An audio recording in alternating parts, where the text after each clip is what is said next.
Assalamualaikum warahmatullahi wabarakatuh. Perkenalkan, saya Ayu Widyasari, mahasiswa Poltekkes Kemenkes Bengkulu, Prodi D3 Keperawatan tingkat 2, jurusan keperawatan. Saya di sini akan memaparkan laporan pendahuluan PKK Keperawatan Anak dengan judul Asuhan Keperawatan dengan Kasus Malaria. Yang pertama, saya akan menjelaskan tentang konsep teori. Ada definisi. Definisi dari malaria adalah penyakit infeksi menular yang disebabkan oleh parasit genus Plasmodium yang ditularkan melalui gigitan nyamuk Anopheles betina dengan gambaran penyakit berupa demam yang sering periodik, anemia, pembesaran limpa, dan berbagai kumpulan gejala oleh karena pengaruhnya pada beberapa organ misalnya otak, hati, dan ginjal. Itu menurut Prabowo 2004. Kemudian ada etiologi. Penyebab penyakit malaria adalah parasit malaria, suatu protozoa dari genus Plasmodium. Saat ini dikenal ada 5 jenis Plasmodium yang dapat menginfeksi manusia secara alami. Yang pertama ada Plasmodium falciparum, kemudian ada Plasmodium vivax atau penyebabnya malaria tertiana. Kemudian ada Plasmodium malariae, dapat menyembuhkan sindrom nefrotik dan penyebab malaria quartana. Kemudian yang keempat ada Plasmodium oval, yang menyebabkan malaria oval banyak dijumpai di daerah Afrika dan Pasifik Barat. Di Indonesia dijumpai di Irian Jaya dan Nusa Tenggara. Beberapa memberikan infeksi yang paling ringan dan sembuh spontan tanpa pengobatan. Kemudian yang kelima, ada Plasmodium knowlesi. Pertama kali dilaporkan pada tahun 2004 dan jenis malaria baru yang sudah ditemukan di Malaysia dan juga ditemukan di Singapura, Thailand, Myanmar, dan Filipina. Kemudian ada patofisiologi malaria. Terjadi infeksi oleh parasit Plasmodium ke dalam tubuh manusia dapat terjadi melalui dua cara. Yang pertama ada cara alami melalui gigitan nyamuk Anopheles betina yang mengandung parasit malaria. Yang kemudian cara yang kedua ada induksi, yaitu jika stadium aseksual dalam eritrosit masuk ke dalam darah manusia. Misalnya melalui transfusi darah, suntikan, atau pada bayi yang baru lahir melalui plasenta ibu yang terinfeksi atau kongenital. Patofisiologi malaria sangat kompleks dan mungkin berhubungan dengan hal-hal sebagai berikut. Yang pertama ada penghancuran eritrosit yang terjadi karena pecahnya eritrosit yang mengandung parasit. Kemudian atau ada fagositosis eritrosit yang mengandung dan tidak mengandung parasit. Akibatnya terjadi anemia dan anoksia jaringan dan hemolisis intravaskuler. Kemudian yang kedua ada pelepasan mediator endotoksin makrofag. Pada proses skizoni yang melepaskan endotoksin, makrofag melepaskan berbagai mediator endotoksin. Kemudian ada pelepasan TNF atau tumor necrosis factor atau faktor nekrosis tumor. Merupakan monokin yang dilepaskan oleh adanya parasit malaria dan TNF ini bertanggung jawab terhadap demam, hipoglikemi, dan ARDS. Kemudian ada sekuestrasi eritrosit. Eritrosit yang terinfeksi dapat membentuk knop di permukaannya. Knop ini mengandung antigen malaria yang kemudian akan bereaksi dengan antibodi. Eritrosit yang terinfeksi akan menempel pada endotel kapiler alat dalam membentuk gumpalan sehingga terjadi bendungan. Kemudian ada manifestasi klinis. Manifestasi klinis yang pertama, pada anak makin muda usia makin tidak jelas gejala klinisnya, tetapi yang menonjol adalah diare dan anemia, serta adanya riwayat kunjungan atau berasal dari daerah malaria. Ada stadium menggigil, kemudian ada stadium demam, kemudian ada stadium berkeringat. Kemudian ada komplikasi. Menurut Widoyono 2008, komplikasi yang dapat terjadi pada penyakit malaria adalah yang pertama ada malaria cerebral atau malaria otak. Kemudian ada anemia berat. Kemudian ada gagal ginjal akut, ada edema paru atau akut respiratory distress syndrome atau ARDS. Kemudian ada gagal sirkulasi atau shock. Yang keenam ada hipoglikemi. Dan untuk pemeriksaan penunjang pada kasus malaria, yang pertama ada USG.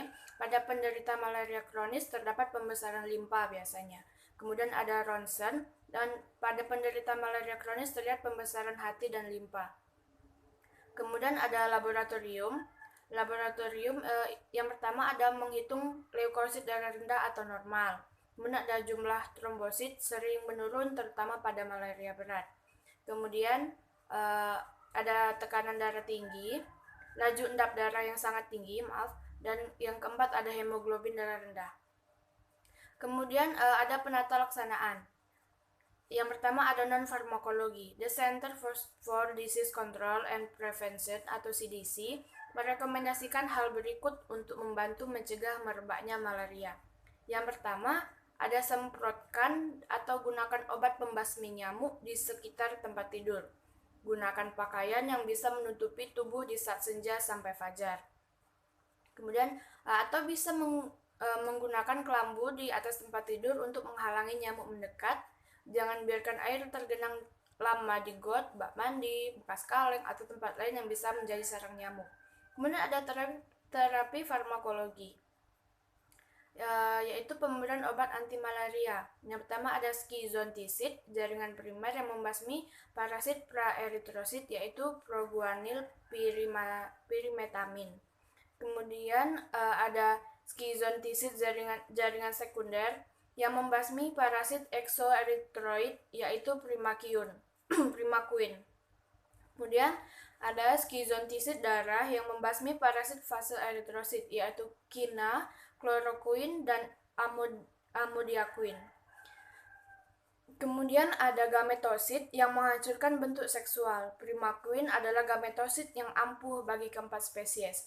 Gametosit untuk Plasmodium vivax malaria oval adalah kina, kloroquine, dan amodiaquine.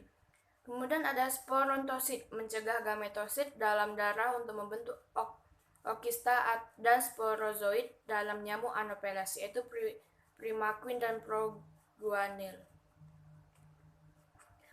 Telah saya jelaskan tentang konsep teori malaria, kemudian saya akan menjelaskan tentang konsep asuhan keperawatan. Yang pertama ada pengkajian.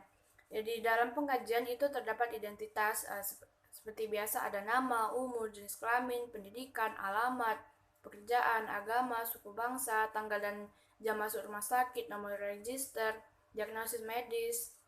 Kemudian setelah identitas ada riwayat kesehatan, ada keluhan utama, ada riwayat penyakit sekarang, riwayat penyakit dahulu, dan riwayat penyakit keluarga. Kemudian ada activity daily living atau pola kehidupan sehari-hari. Yang pertama ada aktivitas atau istirahat. Itu biasanya gejalanya timbul keletihan, kelemahan, malaise umum, dan tandanya ada takikardi, kelemahan otot, dan penurunan kekuatan. Kemudian selain ada aktivitas, itu ada tanda ada sirkulasi yang dimana tandanya tekanan darah normal atau sedikit menurun, denyut perifer kuat dan cepat, itu termasuk dalam fase demam, kulit hangat, diuresis atau diaporesis karena vasodilatasi, pucat dan lembab atau vasokonstriksi, hipovolemia, dan penurunan aliran darah. Kemudian yang ketiga ada eliminasi. Gejalanya diare atau konstipasi, penurunan haluan urin. Kemudian tandanya ada distensi abdomen. Kemudian makanan dan cairan. Gejalanya anoreksia mual dan muntah. Tandanya penurunan berat badan, penurunan lemak subkutan, dan penurunan massa otot, penurunan haluan urin dan konsentrasi urin. Kemudian ada yang kelima ada neurosensori, gejalanya sakit kepala, pusing, dan pingsan. Dan tandanya gelisah, ketakutan, kacau mental, disorientasi, atau koma. Kemudian ada pernapasan. Pernapasan itu gejalanya ada napas pendek pada istirahat dan aktivitas, tandanya ada takipnu dengan penurunan kedalaman pernapasan. Kemudian ada pemeriksaan fisik, ada keadaan umum, ada TTV, ada review of system. Yang pertama ada B1 atau BRID, pasien dengan malaria bila gejala telah lanjut klien mengeluh sesak napas, pernapasan dangkal cepat melalui hidung, disertai penggunaan otot bantu pernapasan. Kemudian ada B2 atau blood. Hasil pemeriksaan kardiovaskuler klien malaria dapat ditemukan tekanan darah hipotensi, nadi brakikardi, takikardi, frekuensi nadi cepat dan lemah berhubungan dengan homeostatis tubuh dalam upaya menyeimbangkan kebutuhan oksigen perifer. Biasanya, ketika dilakukan pemeriksaan hapusan darah, tapi didapatkan gambaran anisotisosis atau sel darah tidak terbentuk secara sempurna. Kemudian ada hipokrom atau jumlah sel berkurang, ada poikilositosis, adanya bentuk sel darah yang tidak normal. Pada sel target terdapat fragmentosit dan banyak terdapat sel normoblast. Kemudian ada B3 atau brain. Status mental pada pasien malaria kondisi lanjut bisa terjadi penurunan kesadaran, gelisah ataupun kejang.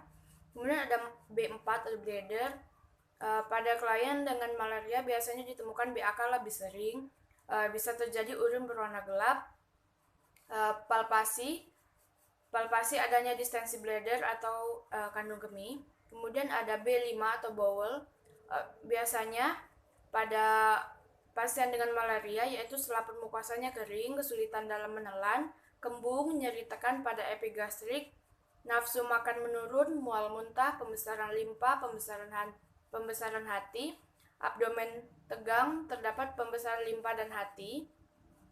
Kemudian ada B6 atau bone, kulit kelihatan pucat karena adanya penurunan kadar hemoglobin dalam darah. Selain itu warna kulit kekuning-kuningan, ada nyeri otot atau sendi, kelemahan, dan penurunan aktivitas. Kemudian setelah sudah pengkajian, masuk yang kedua ada diagnosa keperawatan. Diagnosa yang sering muncul pada pasien malaria adalah hipotermi berbanding dengan peningkatan tingkat metabolisme. Kemudian yang kedua ada defisit nutrisi yang berbanding dengan mual muntah dan anoreksia. Kemudian ada nyeri akut, sakit kepala berhubungan dengan peningkatan tekanan vaskuler cerebral. Kemudian yang ada gangguan mobilitas berhubungan dengan kelemahan tubuh. Kita masuk ke intervensi keperawatan dengan diagnosa yang pertama yaitu hipertermi berhubungan dengan peningkatan laju metabolisme yang ditandai dengan DS-nya tidak ada. Kemudian DO-nya suhu tubuh di atas kulit normal, suhu tubuh di atas nilai normal, kulit tampak memerah, terlihat kejang, kulit teraba hangat, takikardi, dan pasien tampak sesak napas. Kemudian untuk tujuan dan kriteria hasil saya memakai SLKI. Setelah diberikan intervensi keperawatan selama 2x24 jam, diharapkan pasien mampu menunjukkan SLKI-nya saya mengambil termoregulasi. Kemudian ada level 1 menurun, level 2 cukup menurun, level 3 sedang, level 4 cukup membaik, level 5 membaik. Dan dengan kriteria hasil, kulit merah, suhu kulit, takipno, takikardi, kejang, suhu tubuh, suhu kulit. Kemudian untuk rencana keperawatan atau intervensinya, saya memakai SIKI dengan manajemen hipotermi dengan aktivitas keperawatan. Ada identifikasi penyebab hipotermi, monitor suhu tubuh, monitor kadar elektrolit, monitor haluan urin, monitor komplikasi akibat hipotermi. Kemudian ada terapeutiknya, sediakan lingkungan yang dingin, longgarkan atau lepaskan pakaian, basahi dan kipasi permukaan tubuh, berikan cairan oral, ganti linen setiap hari atau lebih sering jika mengalami hiperhidrosis atau kering berlebih. Kemudian ada lakukan pendinginan eksternal, hindari pemberian antipiretik atau aspirin dan berikan oksigen jika perlu. Edukasinya ada anjurkan tirak baring. Kolaborasi pemberian cairan dan elektrolit dan jika perlu. Kemudian untuk diagnosa yang kedua, intervensinya, diagnosa itu defisit nutrisi. Defisit nutrisi berhubungan dengan faktor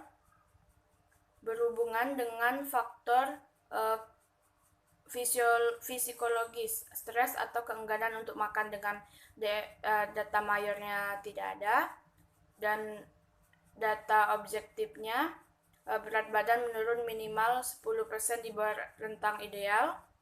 Kemudian ada DO-nya. Kemudian DO-nya membran mukosa pucat. Dan untuk tujuan dan kriteria hasil, saya memakai SLKI dengan status nutrisi yang level 1 memburuk, level 2 cukup memburuk, level 3 sedang, level 4 cukup membaik, level 5 membaik dengan kriteria hasil, berat badan, nafsu makan, frekuensi makan, dan membran mukosa menjadi lembab. Kemudian untuk untuk rencana tindakan, saya memakai Psiki dengan manajemen nutrisi dengan aktivitas keperawatan. Yaitu yang pertama, aktivitas keperawatan yaitu ada observasi.